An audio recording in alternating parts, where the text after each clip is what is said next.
علامہ اسماعیل حقی نے حدیث لکھی، حضرت عائشہ صدیقہ رضی اللہ تعالیٰ عنہ فرماتی ہیں، تفسیر روح البیان میں موجود ہے، کہتی ہے ایک دن حضور اچانک میرے ساتھ آرام فرماتے بستر سے اٹھے نکل گئے۔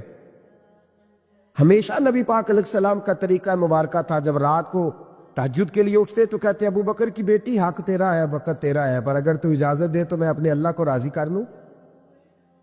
آج حضور نے پوچھا ہی نہیں، بستر سے اٹھے چلے گئے۔ کہتے میں اٹھی، میں نے دائیں بائیں دیکھا، محبوب نظر نہ آئے۔ حضور کی تامد استعمال شدہ پڑی تھی، وہ تامد میں نے اٹھا کے اوڑھ لی اور میں نکل گئی حضور کو تلاش کرنے۔ کہتی ہیں جب میں باہر گئی مسجد نبی شریف کے ساتھ جنت البقیع کی جانب، نبی پاک سجدے میں تھے۔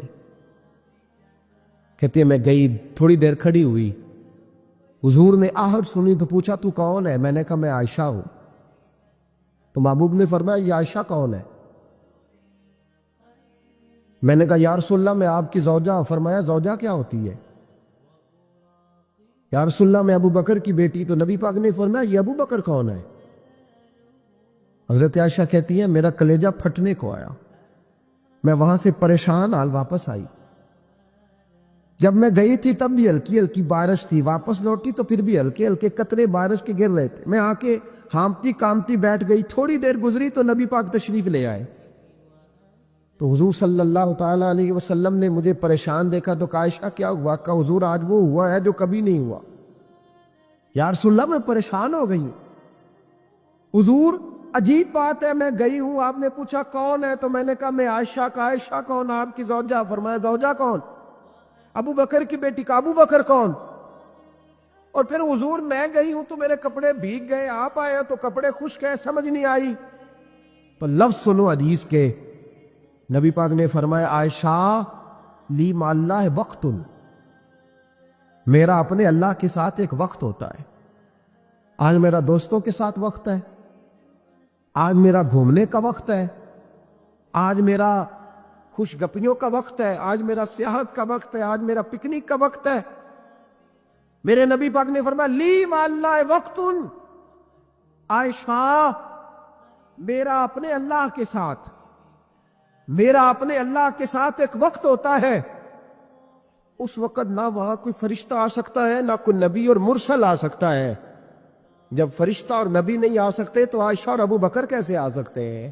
تو کہا یا رسول اللہ پھر وہاں ہوتا کون ہے؟ تو حضور فرمانے لگے ایک میں ہوتا ہوں، دوسرا میرا رب ہوتا ہے، تیسرا کوئی موجود نہیں ہوتا۔ امت کو درس دیا ایک وقت 24 گھنٹوں میں ایسا لایا کر جس میں تو اپنے رب کو دکھڑے سنائے، جس میں تو دعائیں مانگے، جس میں تو عرض و نیاز کرے، جس میں تو اپنے گناہوں کی معافی چاہے۔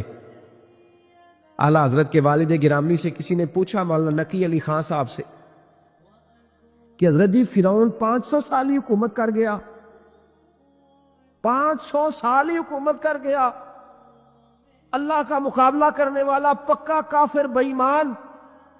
تو آپ فرمانے لگے ملا رومی کی وہ کتاب پڑھو مثنوی، جس میں انہوں نے لکھا ہے کہ جب ساری دنیا سو جاتی تھی تو فرعون اٹھ کے مصلے پہ بیٹھتا تھا، کہتا تھا یا اللہ معاف کر دے، رب تو ہی ہے، گناہگار بڑا ہوں پر مہربانی کر۔ روز معافیاں مانگتا تھا تو رب کریم کی قدرت نے مہلت دی کہ روز توبہ کرتا ہے، چلو ایک دن سچی بھی کاری جائے تو اچھا ہے، اللہ نے مہلت دی۔ اور میرے بھائی اگر تو روز رات مصلے پہ بیٹھے تو تجھے مہلت ملے، عذاب نہ آئے۔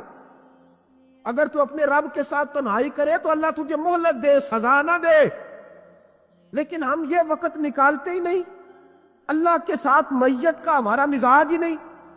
ترمذی شریف میں نبی پاک علیہ السلام نے فرمایا دنیا داروں کو دکھڑے نہ سنایا کر، مالداروں کے سامنے رونے نہ رویا کر، یہ تجھے کیا دے سکتے؟ تو اٹھ کے جائے گا تو کہیں گے محنت کرتا نہیں، روز مانگنے آ جاتا ہے۔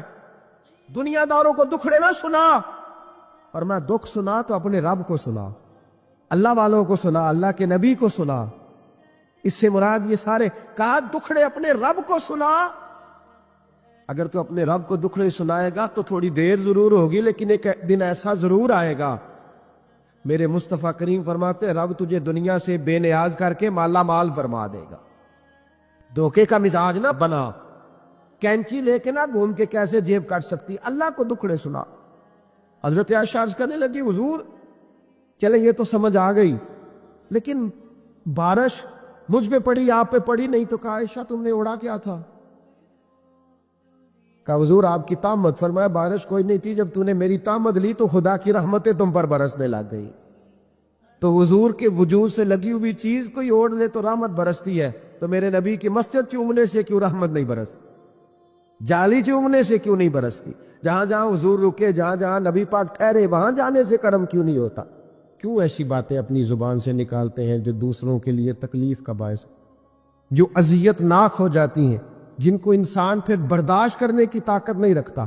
سیدہ عائشہ صدیقہ رضی اللہ تعالیٰ عنہ ارشاد فرماتی ہیں حضور کو جب بھی دو باتوں میں اختیار دیا جاتا، اللہ کے رسول آسان بات کو اختیار فرمایا کر۔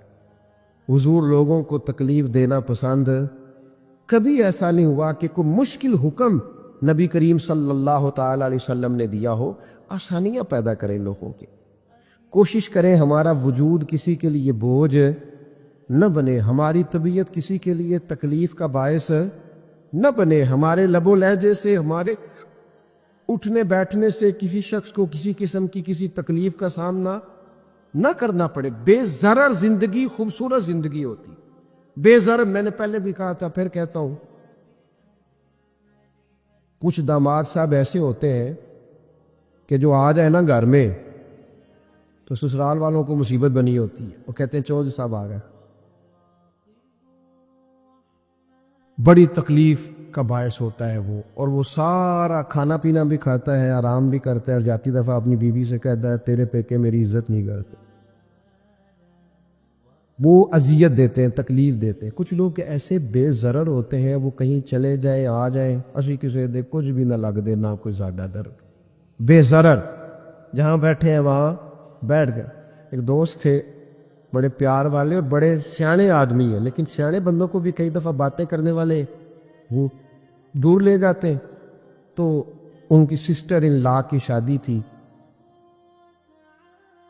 3 کاریں تھیں، باقی 3 بہنوئی بٹھا دیے انہوں نے اپنے داماد، اس کو کہا ٹیوٹے میں بیٹھ جائے۔ ٹیوٹے میں بیٹھے تھے تو ایک صاحب نے کیا، لو جی تے جو آئی پائی بھی ٹیوٹے جی نہیں، وہ چھلانگ لگا کے نیچے آ گیا، اپنی بیوی کو لیا، کہنے لگا اسی جانا ہی نہیں، ساڈی عزت ہی نہیں کرتے۔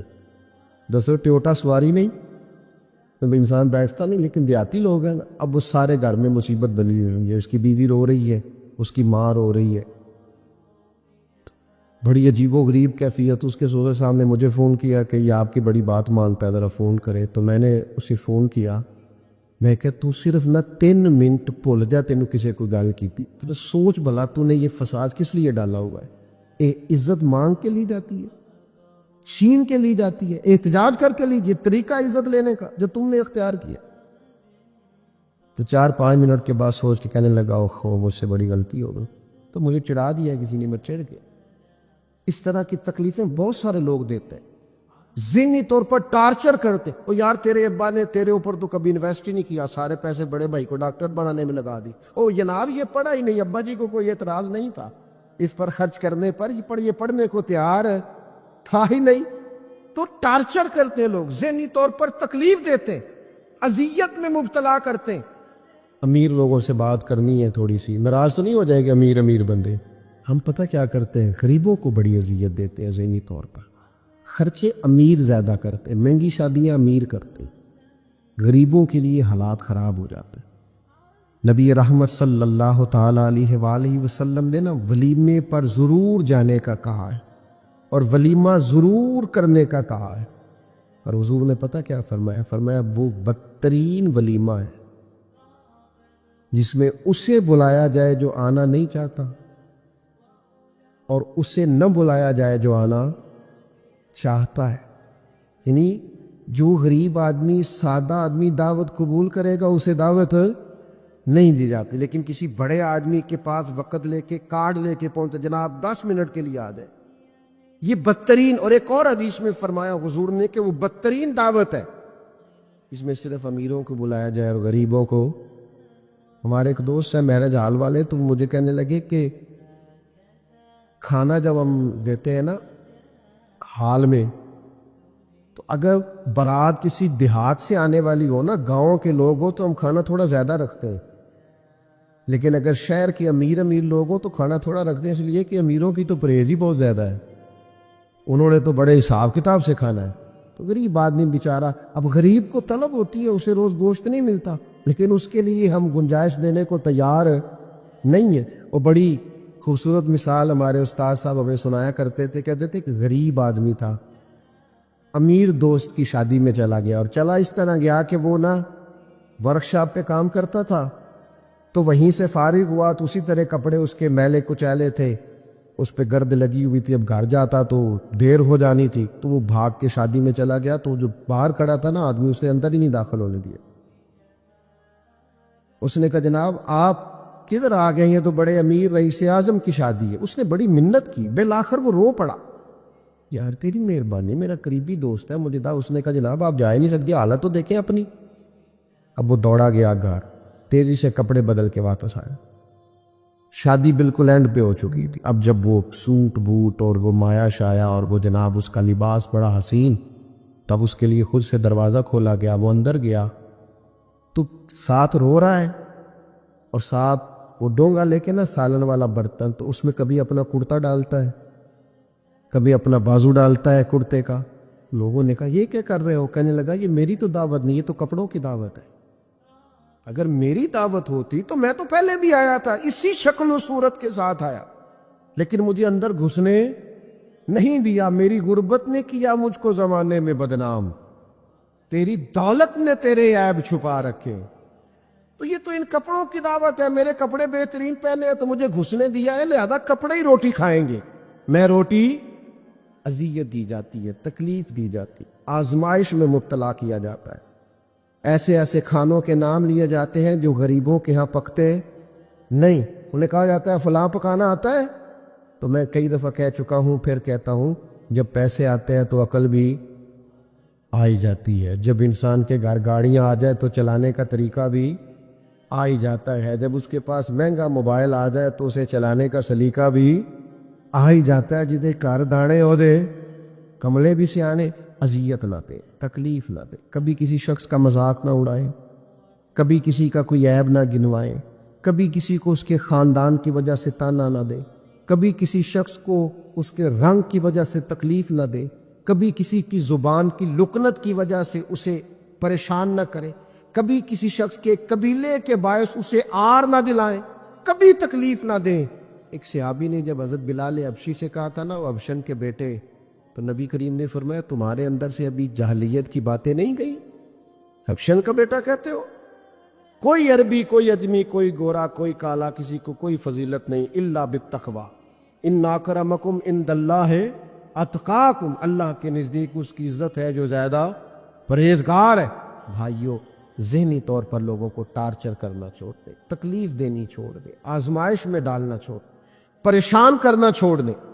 ہم اس طرح کا رویہ کرتے ہیں بعض اوقات کہ جو انتہائی خوفناک ہوتا ہے، کربناک ہوتا ہے، دردناک ہوتا ہے۔ لوگ اپنی زبان سے کچھ کہہ تو نہیں پاتے، کمزور ہوتے ہیں، لیکن اللہ کے حضور جا کے روتے ہیں۔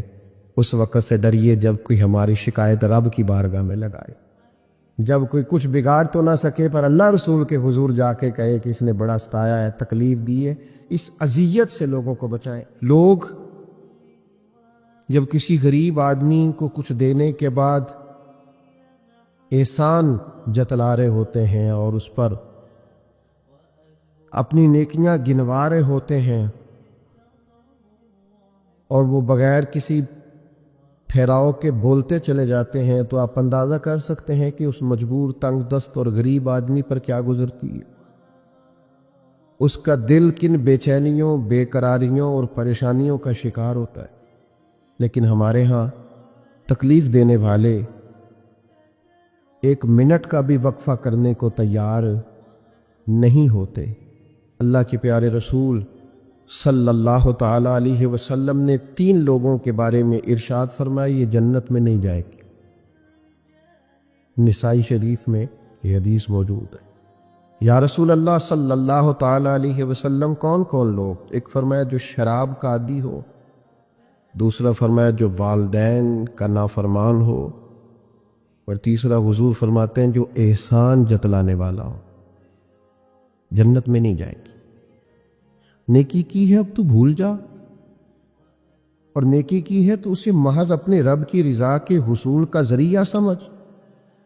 تو احسان جتلا رہا ہے، یہاں تک کہ والدین کے ساتھ، بہن بھائیوں کے ساتھ، دوست احباب کے ساتھ، قریبیوں کے ساتھ نیکی کر کے بھی لوگ احسان جتلاتے، ضائع ہو جاتی ہے نیکی۔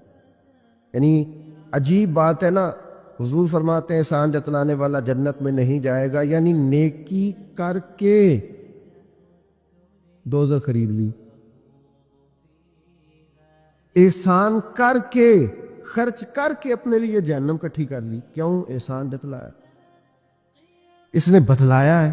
یوں تو ہر ایک کو شیطان سے ڈر لگتا ہے، اور مجھ کو اس دور کے انسان سے ڈر لگتا ہے، اور جس کی ہر بات میں پوشیدہ ہو نشتر کی چبھن۔ شاعر کا تخیل دیکھیے، نشتر کی چبھن، جس کی ہر بات میں پوشیدہ ہو نشتر کی چبھن، ایسے ہر صاحب احسان سے ڈر لگتا ہے۔ اس طرح کے احسان کرنے والوں سے خوف آتا ہے کہ اللہ بچا ان سے۔ کچھ لوگ اذیت دیتے ہیں، تکلیف دیتے ہیں، آزمائش میں ڈال دیتے ہیں۔ کسی کے گھر مہمان چلے گئے، آپ کو چند لمحوں کے لیے جانا ہے، تو آپ وہاں جا کر ایک بڑے زبردست قسم کے انجینئر کیوں بن گئے؟ یہ دیوار پہ کیا کام کرایا ہے، یہ کس سے کرایا ہے، یہ اگر آپ کو میں ایک بندہ بتاؤں، اگر فلاں سے آپ کام، بھئی آپ کو تو بطور مہمان بلایا گیا ہے، آپ کو کس نے کہا ہے کہ آپ کو انجینئر کے طور پہ دعوت دی ہے؟ آپ آئے ہیں، تشریف رکھیے، اور جتنی دیر آپ کو کہا جاتا ہے آپ بیٹھیے، اور پھر اس پر تبصرہ ہے، یہ فرنیچر کہاں سے لیا ہے، یہ قالین کہاں سے آیا ہے، اتنے سوال جواب۔ بعض دوست ایسے ہوتے ہیں جن سے کہنا پڑتا ہے کہ میرے بھائی آپ مہربانی کریں، ہم آپ کو نہ انجینئر سمجھتے ہیں نہ اچھا ڈیزائنر سمجھتے، ہم نے تو آپ کو ملنے کے لیے بلایا تھا، آپ آئیے اور جائیے۔ اور اتنے زیادہ تو مطلب وقت ہی نہیں ہے انسان کے پاس کہ وہ جائے اور اتنے زیادہ تبصرے کرے اور جا کے کسی کو تکلیف دے۔ پھر تفتیش کرنا، پوچھنا، اعلیٰ حضرت بریلوی رحمۃ اللہ علیہ کا حرام ہے یہ تفتیش کرنا کہ کسی کی کمائی حلال ہے کہ حرام ہے۔ آپ کیوں تفتیش کرتے ہیں؟ کس نے اجازت دی آپ کو جاسوسی کریں؟ آپ تکلیف دے رہے ہیں سامنے والے کو۔ کیا کرتے ہیں، کیا کماتے ہیں، کہاں سے؟ میرا رب ہے جس نے سب کے پردے رکھے ہوئے۔ اب کیوں ایسی حرکات کرتے ہیں جس کی بنیاد پر جناب کا ذریعہ آمدن کیا ہے؟ میرا ذریعہ آمدن یہ ہے کہ آپ دے جاتے ہیں تو میں کھا لیتا ہوں۔ آپ اپنا ذریعہ آمدن کی فکر کریں، آپ دوسروں پر کیوں اس قدر زیادہ بوجھ ڈالتے ہیں؟ اور پھر کھانا سامنے رکھا جاتا ہے، یہ میں نہیں کھاتا، تو آپ کو جو کھانا تھا گھر سے لے آتے، کیا یہ اچھا ہوتا؟ یہ میں ایک زمانہ ہو گیا جی میں نے یہ نہیں کبھی کھایا، تو کیا کھاتے ہیں آپ؟ مجھے سالوں بیت گئے ہیں سفر کرتے ہوئے، اور میرے ساتھ پوری جماعت نے سفر کیا ہے، ہفتوں میں گھر سے باہر رہا ہوں، کوئی ایک شخص نہیں، ایسا تو نہیں کہ ساری چیزیں طبیعت کو پسند ہوتی ہیں، لیکن کوئی ایک شخص نہیں بتا سکتا کہ کبھی میں نے کہا ہو یہ مجھے پسند نہیں، میں نے نہیں کھانا لے جایا، یہ میری طبیعت نہیں۔ کیوں؟ میں ایک دفعہ اپنے حضرت صاحب کے ساتھ تھا، ایک جگہ پہ کھانا آیا، تو میں نے گھر والوں سے کہا نمک دیجئے گا ذرا، تو صاحب فرمانے لگے بیٹا آپ نے وہ حدیث نہیں پڑھی کہ حضور نے فرمایا کھانا پسند نہ ہو تو چھوڑ دو لیکن عیب نہ نکالو؟ فرمایا کس موسم کے اندر انہوں نے کھانا پکایا ہے اور تم نے انہیں یہ کہہ دیا تمہیں نمک نہیں ڈالنا آتا؟ فرمایا ان کے گھر کا ذائقہ ہے، وہ کم کھاتے ہو، تم تھوڑا زیادہ کھاتے ہوگے نمک، بعض لوگ ذرا کم کھاتے ہیں، تم نے یہ کس طرح کی حرکت کی ہے؟ وہ بیچارے جا کے پہلے وہ ڈانٹے گا کہ تم نے نمک ہی نہیں صحیح ڈالا، وہ نمک مانگ رہے ہیں، کیا ضرورت تھی؟ تھوڑا سا۔ وہ حضرت سلمان فارسی رضی اللہ تعالیٰ عنہ کے گھر میں مہمان آ گئے، آپ نے کھانا رکھا تو وہ صاحب کہنے لگے کبھی پودینے کی چٹنی ہو جاتی نا،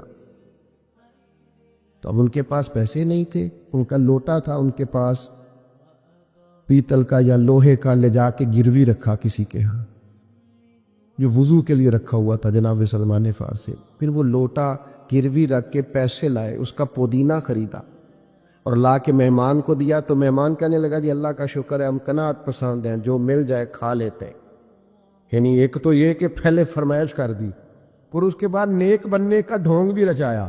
بھی کچھ لوگوں کا طریقہ ہوتا ہے، وہ سارا کچھ کرنے کے بعد نا، یعنی 1.25 گھنٹے غیبتیں کرنے کے بعد کہنے چلو سانو کی لگے، بھئی آپ 15 منٹ ہی رہ گئے تھے، 2 گھنٹے پورے ہونے لگے تھے، ساری تو کر لی آپ نے، اب پیچھے بچا کیا ہے؟ تو وہ کہنے لگے رہی میں قناعت پسند ہوں، جو مل جائے کھا لیتا ہوں۔ تو حضرت سلمان فارسی ناراض ہوئے، جلال میں آ فرمانے لگے اگر تم قناعت پسند ہوتے تو میرا وضو کا لوٹا آج گروی نہ پڑا ہوتا۔ تم قناعت پسند ہو، اوپر سے جھوٹ بولتے ہو، لیکن تکلیف دینا، اذیت پہنچانا، ذہنی طور پر کسی کو ٹارچر کرنا۔ میری اب کبھی طبیعت خراب ہو جاتی ہے نا جی، تو چونکہ محبت کرنے والوں کی لسٹ لمبی ہے، طبیعت خراب ہو جاتی ہے تو میں بتاتا نہیں، کتنے کتنے دن خبر نہیں ہوتی، میری خواہش ہوتی ہے۔ پچھلے دنوں بھی ایک پورا دن ہاسپٹل میں گزارنا پڑا، میں نے بتایا نہیں، افواہ تھی کہ میری طبیعت خراب ہے، لوگوں نے پوچھ پوچھ کر بیمار کر دیا، نئے سرے سے بتانا پڑتا ہے ہویا کی سی۔ اور پھر کچھ تو اتنے خاص محبت کرنے والے ہوتے ہیں کہ انہیں پوری ڈیٹیل چاہیے ہوتی ہے، پس منظر سمیت۔ آپ حضور علیہ الصلوۃ والسلام نے فرمایا بہترین عیادت وہ ہے جو جلدی ہو، نہیں تھوڑی دیر کے لیے مریض کے پاس جائے، یہ بہقی میں حدیث موجود ہے، بہترین عیادت، بہترین تیمارداری وہ ہے جو جلدی ہو، فٹافٹ آپ آئیں، تھوڑی دیر بیٹھے اور چلے جائیں۔ اتنی تفصیلات، پھر 7 نسخہ جات، پھر یا کچھ لوگ تو ایسے ہوتے ہیں جو اتنا ڈرا جاتے ہیں بیمار آدمی کو کہ وہ جلدی فوت ہونے والا ہو جاتا ہے، اس کہتے ہیں فلانے کو بھی یہ مرض تھا بیچارہ، 4 بچے فوت ہو گیا ہے۔ آپ کو تو کہا تھا تسلی دیتے، مریض سے دعا کراتے، پھر ضد کریں گے، اصرار کریں گے، یہ کھا لیں، کھائیں گے تو اٹھیں گے، تھوڑا سا تو لیں۔ اللہ کے بندے، نبی کریم علیہ السلام نے فرمایا بیمار سے ضد نہ کرو، اسی اللہ کھلا پلا دیا کرتا ہے۔ تم ضد کر رہے ہو، اصرار کر رہے ہو، تکلیف دے رہے ہو، اذیت پہنچائی جاتی ہے۔ بڑے درویش آدمی تھے حضرت سری سختی، کبھی کسی سے سخت جملہ نہیں کہا۔ آپ بیمار تھے، ایک صاحب تیمارداری کرنے آ گئے، آپ کا خیال تھا کہ وہ ہو گئی تیمارداری، وہ جائیں، کئی لوگ ان کے بعد آئے چلے گئے لیکن بیٹھے ہوئے ہیں، جا ہی نہیں رہے۔ تو حضرت سری سختی رحمۃ اللہ تعالیٰ علیہ، اب بعض دفعہ مروت ایسی ہوتی ہے کہ بندہ اپنی زبان سے معزز آدمی کہہ نہیں پاتا، لیکن وہ چونکہ تکلیف میں تھے، سردی کا موسم تھا تو دروازہ کھلا رہ گیا، تو وہ صاحب کہنے لگے حضور دروازہ بند کر دو، ٹھنڈ آ رہی ہے۔ تو فرمانے لگے کر دیجئے، لیکن اگر کبھی باہر سے کر دینا تو ذرا زیادہ بہتر ہو جائے۔ معنی یہ تھا کہ آپ تشریف لے جائیں، چلے جائیں نہیں کہتے بزرگ۔ آپ کچھ لوگ ایسے ہوتے ہیں انہیں رخصت بھی ذرا اعزاز کے ساتھ کرنا پڑتا ہے، آپ تشریف لے جائیں اور دروازہ باہر سے بند کر دیں تاکہ ہوا بھی نہ آئے اور آپ جیسا کوئی پکا مہمان دوبارہ بھی نہ آئے۔ تشریف لے جائیں، تکلیف نہیں دیں، اذیت نہ دیں کسی شخص کو کسی بھی طرح سے پریشان۔ ایک ہمارے ہاں اور بڑا مسئلہ ہے، میں تو مذاق کر رہا تھا، مذاق کیا ہوتا ہے؟ مذاق تو جاہلوں کا کام ہے۔ یہ موسیٰ علیہ السلام کی قوم نے کہا کہ ایک شخص کا انتقال ہو گیا ہے تو ہمیں بتایا جائے کس نے قتل کیا ہے، تو جناب موسیٰ علیہ السلام نے فرمایا گائے ذبح کرو۔ تو ان لوگوں نے کہا آپ ہم سے مذاق کرتے ہیں، اتتخذون ہزوا، آپ ہم سے مذاق کرتے ہیں؟ تو فرمایا اعوذ باللہ ان اکون من الجاہلین، میں اللہ کی پناہ چاہتا ہوں کہ میں جاہلوں میں سے ہو جاؤں۔ مذاق کرنے کو جناب موسیٰ نے، قرآن مجید کا پہلا پارہ کہتا ہے جاہلوں کا کام کہا ہے۔ مذاق ٹھیک ہے، دل لگی ٹھیک ہے، یعنی آپ خوش طبی کرے۔ مذاق تو کسی کے عیب کا ہوتا ہے، تیری آنکھ کس طرح کی ہے، تیری ناک چپٹی ہے، یہ مذاق ہوتا ہے۔ کسی کے رنگ کو لے کر، کسی کے قد کو لے کر، کسی کی توتلی زبان کو لے کر، یہ جاہلوں کی علامت۔ آپ دل لگی کریں، حضور بھی دل لگی فرماتے، مسکراتے دل لگی کریں، اس میں کسی کو تکلیف نہیں ہوتی، کسی کا عیب نہیں اچھلتا، کوئی بات ایسی خوشی کی آپ اس پہ خوش ہو جائیں۔ لیکن آپ یہ جو رویے ہمارے ہاں پائے جاتے ہیں یہ مذاق ہے، اور مذاق شریعت میں جاہلوں کی علامت ہے۔ حضور فرماتے ہیں قیامت والے دن وہ لوگ جو لوگوں کا مذاق اڑاتے تھے، تکلیف دیتے تھے، قیامت والے دن ان کے ساتھ یہ معاملہ ہوگا کہ جنت کا دروازہ ان کے لیے کھولا جائے گا، پھر بند کر دیا جائے گا، پھر کھولا جائے گا، پھر بند کر دیا جائے گا، پھر کھولا جائے گا اور پھر دوبارہ۔ تو وہ کہیں گے یہ کیا ہو رہا ہے؟ تو انہیں کہا جائے گا تمہارے اس مذاق کی تمہیں سزا دی جا رہی ہے جو دنیا میں تم اللہ کے بندوں کے ساتھ کرتے تھے۔ تکلیف دیتے ہیں لوگ۔ یہ کچھ سال پہلے کی بات ہے، آپ کو پتہ ہے ہمارے ہاں اپریل فول بھی منایا جاتا ہے، جھوٹ بولنے کا دن ماس. تو ایک صاحب تھے بیچارے ہارٹ پیشنٹ, یہ پنجاب کا ہی واقعہ ہے. تو ان کو فون کر دیا کہ تمہارا بھائی ایکسیڈنٹ میں فوت ہو گیا, کسی نے مذاق کیا. تو بیچارے ہارٹ پیشنٹ تھے, خبر سن کے ان کو پھر ہارٹ اٹیک ہوا, اللہ کو پیارے. اور بعد میں پتہ چلا کہ کسی نے مذاق کیا, بھائی تو بالکل ٹھیک ٹھاک, آپ کے ایک مذاق نے کسی کی جان لے لی, گھر اجڑ گیا, عورت بیوہ ہو گئی, بچے یتیم ہو گئے, اور آپ مذاق کر رہے تھے, تکلیف دے رہے تھے, آپ آزمائش میں مبتلا کر رہے تھے. میں نے ایسے طلباء کو دیکھا ہے کالج میں, مدرسے میں, یونیورسٹی میں, اسکول میں, جو بیچارے کسی وجہ سے کمزور تھے. کوئی ایسا معاملہ تھا, ان کا اتنا مذاق اڑایا گیا کہ وہ بیچارے تعلیم چھوڑ کے چلے گئے, گزارا نہیں ہو سکتا. یہاں ہر آدمی مذاق اڑا رہا, اور بعض لوگوں کی غربت کا مذاق اڑایا جاتا ہے, ان کو کھاتا ہوا دیکھ کے مذاق کرنا, ان کا لباس دیکھ کے مذاق کرنا, ان کی سادہ پرانی اور دیسی گفتگو سن کے مذاق اڑانا. نتیجہ یہ نکلتا ہے کہ مایوس ہو جاتے ہیں لوگ, پریشان ہو جاتے ہیں. ایسا نہیں کریں, یہ تکلیف نہ دیں کسی مسلمان, اذیت میں مبتلا نہ کریں, ذہنی طور پر ٹارچر نہ کریں. آپ کوئی ایسا کام نہ کریں جس سے بار بار آزمائش ہو. کچھ لوگ زندگی میں گناہ کرتے ہیں, اللہ معاف کرے, غلطیاں ہو جاتی ہیں, پھر وہ لوگ توبہ کر لیتے ہیں, اور یہ توبہ اللہ کو اتنی پسند ہے کہ حضور فرماتے ہیں کسی کا اونٹ مال سمیت غائب ہو جائے اور وہ شخص ڈھونڈ ڈھونڈ کے تھک جائے اور مایوس ہو جائے, اور پھر وہ اونٹ اسے مل جائے, اسے اتنی خوشی نہیں ہوتی جتنی بندہ مومن کی توبہ پر رب کریم کو خوشی ہوتی. کتنا بڑا انعام ہے. حضور فرماتے ہیں ہر شخص خطا کار ہے, پر بہترین خطا کار وہ ہے جو توبہ کرتا ہے خطا کار پر بہترین خطا کار. کیا بات ہے اس کی خطا کی, جو خطا کرتے ہی رو پڑا ہے, اللہ کے حضور توبہ کر رہا ہے. لیکن لوگ مذاق اڑاتے ہیں لوگوں کے گناہوں کا. وہ توبہ کر چکے ہیں, وہ چھوڑ چکے ہیں, وہ اس راہ سے ہٹ چکے, لیکن مذاق کرنا, مذاق اڑانا, تکلیف دینا, اذیت میں مبتلا کرنا. حضور علیہ الصلوۃ والسلام نے فرمایا کسی شخص سے کبھی کوئی گناہ کیا پھر اس نے توبہ کر لی, فرمایا جس نے دوبارہ اسے اس کا گناہ یاد کرایا, اللہ یاد کرانے والے کو سزا دے گا, مرنے سے پہلے پہلے یہ اس گناہ کے اندر مبتلا ہو جائے. مسلم شریف میں موجود, اس کو سزا ملے. تو ٹارچر نہیں کریں, تکلیف نہیں دیں, ذہنی طور پر لوگوں کو اذیت میں مبتلا نہ کریں. اور پھر رشتے دیکھے جاتے ہیں ہمارے یہاں, تو اس قدر زیادہ مطلب آزمائش میں لوگوں کو مبتلا کر دیا جاتا ہے, اس قدر زیادہ آزمائش میں ہمارا چونکہ دیہاتوں سے تعلق ہے, تو پرانی خواتین کبھی جاتی تھی نا رشتہ دیکھنے کے لیے بیٹے کا, تو ان سے کہا جاتا تھا کہ آپ کو وہاں رشتہ نہیں کرنا, تو کہتی تھی نہیں ہم نے نہیں کرنا. تو کہتے تھے بھئی آپ بتائیں کیا وجہ ہے, تو وہ کہتی تھی وجہ کوئی نہیں بتانی, اس لیے کہ میرے گھر میں بھی بیٹی ہے, میں کوئی وجہ نہیں بیان کروں, میں کسی کی بیٹی کا عیب کیسے بیان کروں. لیکن میں نے اخبار میں اس بیٹی کا تذکرہ بھی پڑھا جو پچھلے 2.5 سالوں سے اس لیے مینٹل ہاسپٹل میں زیر علاج ہے کہ کوئی 50 سے زیادہ لوگ رشتہ دیکھنے آئے. کسی نے کہا ذرا چل کے دکھاؤ, تو کسی نے کہا ذرا بول کے دکھاؤ, تو کسی نے کہا کہ اگر قد 2 انچ بڑا ہوتا. اتنی تکلیف, اتنی اذیت. اور اس دین کے ماننے والے جو دین ہمیں سبق دیتا ہے کہ بیٹیاں اور بہنیں ہوتی برابر ہیں, وہاں یہ رویہ ہمارا. اور زیادہ تر ان لوگوں کا معاملہ جن کے پاس نیا نیا پیسہ آیا, نئی نئی دولت آئی, اب ان کو سمجھ نہیں آ رہی کہ وہ کیسے اپنے آپ کو زمین سے اٹھا کے آسمان تک لے جائے. خدا کے بندو, اس طرح کی اذیت, اس طرح کی تکلیف, اس طرح کا لہجہ جس سے سامنے والا نفسیاتی بوجھ کے نیچے دب جائے, یہ بندہ مومن کی شان نہیں ہے. کبھی بھی ایسا نہ کرے, اجلی اجلی سونی سونی صاف ستھری بات کرے.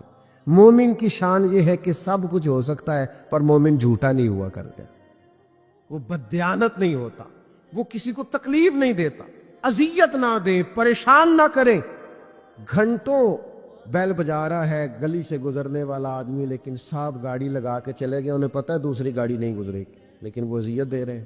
ایک چور اوپر سے سینہ زور، اگر وہ باہر نکلے ہیں کہ آپ کو جانا ہے اور سامنے گاڑی لگی ہوئی ہے تو وہ نکل کے کہتے ہیں کوئی آگ بجھانی ہے، آپ نے جا کے فائر بریگیڈ کی گاڑی پہ بیٹھے؟ نہیں جناب، آگ نہیں بجھانی، لہذا آپ آرام کریں، لگی رہنے دے گاڑی۔ پتہ ہے آپ کو نبی پاک علیہ السلام نے رستے بند کرنے سے منع فرمایا، رستوں کے نشان مٹانے والوں پر لعنت فرمائی۔ جہاں جہاں لکھا ہوتا ہے نا لاہور اتنے کلومیٹر دور ہے، وہاں اشتہار لگا جاتے ہیں لوگ۔ آپ کو پتہ ہے یہاں اشتہار لگانا منع ہے، رستوں کے نشان مٹانے والے کو ملعون کا ہے حضور، تکلیف دے رہے اللہ کے بندوں کو، آزمائش میں ڈال رکھا ہے۔ نبی کریم علیہ السلام کے پیارے غلام اور امت کے لیڈر سیدنا عمر فاروق رضی اللہ تعالیٰ مکہ مکرمہ تشریف لے گئے تو پتہ چلا ایک سردار نے روڑے رکھ کے اپنی گلی میں کچھ جگہ اونچی کر لی ہے، لوگوں کو گزرنے میں تکلیف ہوتی ہے، یہ حضرت عمر ہے۔ انہوں نے یہ نہیں کہا کہ مجھے عالمی مسئلہ بتاؤ، گلی محلے کا کیس میں سنوں، جاؤ بلدیہ والوں سے بات کرو، یہ نہیں فرمایا کہ جناب ایک سردار نے گلی میں پتھر رکھ لیے ہیں اپنی کسی سہولت کے لیے، لوگوں کو تکلیف ہوتی۔ جناب عمر درہ لے کے گئے، سردار کے دروازے پہ دستک دی، مکہ مکرمہ میں تھے حضرت عمر، وہ باہر آئے، فرمایا روڑے تم نے رکھے؟ جناب میں نے رکھے۔ فرمایا اٹھانے بھی تمہیں پڑیں گے، نکلو باہر، تم نے اللہ کے بندوں کا رستہ کیوں روک دیا؟ اٹھاؤ انہیں، لے کے چلو۔ یہاں تو عجیب حالت ہو گئی ہے، آپ کسی کو کہہ کے دیکھیں، اس نے ایک موٹر سائیکل گزارنی ہوتی ہے صرف، لیکن سارے آنے جانے والوں کا رستہ اس نے تھڑی بنا کے روک دیا ہے، اسے کیا لگے؟ اذیت نہ دے، تکلیف میں مبتلا نہ کرے، اللہ کے بندوں کے لیے آسانی کریں، کوشش کریں ہمیشہ کہ اگر ہم کسی شخص کے ساتھ آسانی کر سکتے ہیں، سہولت دے سکتے ہیں تو اسے سہولت دیں۔ لیکن وہ ایسا عجیب معاملہ ہو گیا ہے آج کل کہ آپ کسی کو کسی ایسی معاملے میں سمجھانے کی کوشش کرتے ہیں تو وہ الٹا اس پر دلائل دیتا ہے، اور میں نے دیکھا ہے ذہنی تناؤ بڑھ رہا ہے، تفکرات میں انتشار ہے، لوگ پریشان ہیں، عجیب و غریب سا الجھاؤ ہے، تھوڑی دیر کی لڑائی کے لیے، تھوڑی دیر جیتنے کے لیے لوگ ایسی ایسی بات کر دیتے ہیں جو رات کو سونے نہیں دیتی آدمی۔ دیکھو حضور علیہ السلام نے فرمایا پہلوان تو وہ ہے جو غصے کے وقت اپنے آپ کو کنٹرول کرے، اپنے آپ کو کنٹرول کر لے، غصہ چڑھا ہوا تو پہلوان ہے۔